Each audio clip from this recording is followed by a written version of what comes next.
Japanese Prime Minister Shigeru Ishiba clung to power on 21st of July even after an election debacle left his coalition without a majority in the upper house as painful new US tariffs loom. In the election, Ishiba's Liberal Democratic Party or LDP, which has governed almost continuously since 1955, and its partner Komeito fell a projected 3 seats short of retaining a majority in the upper house. Voters angry at inflation turned to other parties, notably the Japanese Senseito, which made strong gains with its anti-globalist drive echoing the agenda of populist parties elsewhere. The debacle comes only months after Ishiba's coalition was forced into a minority government in the more powerful lower house, in the LDP's worst result in 15 years.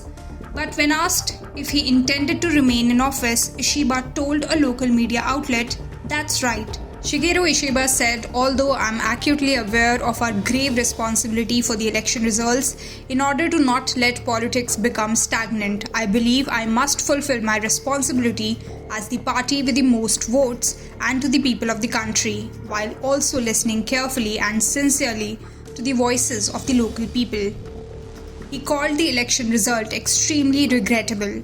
It was unclear in any case who might step up to replace Ishiba, given the LDP's frequent changes of leader in recent years. One LDP supporter told AFP news agency that a new leadership contest would be a losing battle for the party, further complicating tariff talks with US President Donald Trump's administration. Another said that diplomacy is under pressure at the moment.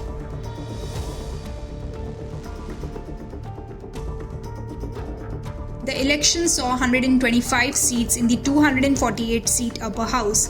The coalition needed 50 of those, but local media reported they only won 47, with the LDP winning 39 and Komeito 8, giving them 122 deputies.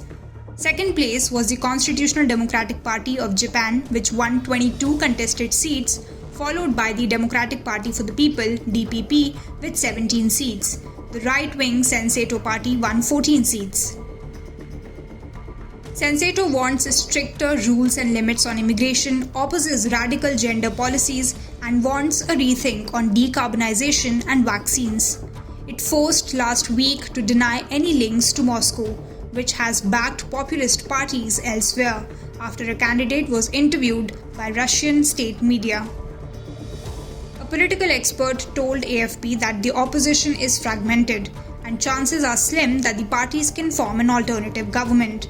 More likely is that Ishiba will continue leading opposition support on a case-by-case basis to pass legislation.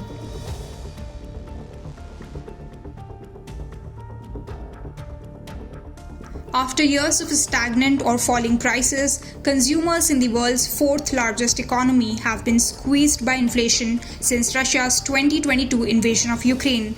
In particular, the price of rice has doubled, squeezing many household budgets despite government handouts.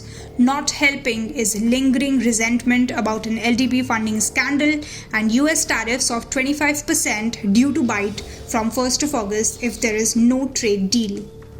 Japanese imports are already subject to a 10% tariff, while the auto industry, which accounts for 8% of jobs, is reeling from a 25% levy.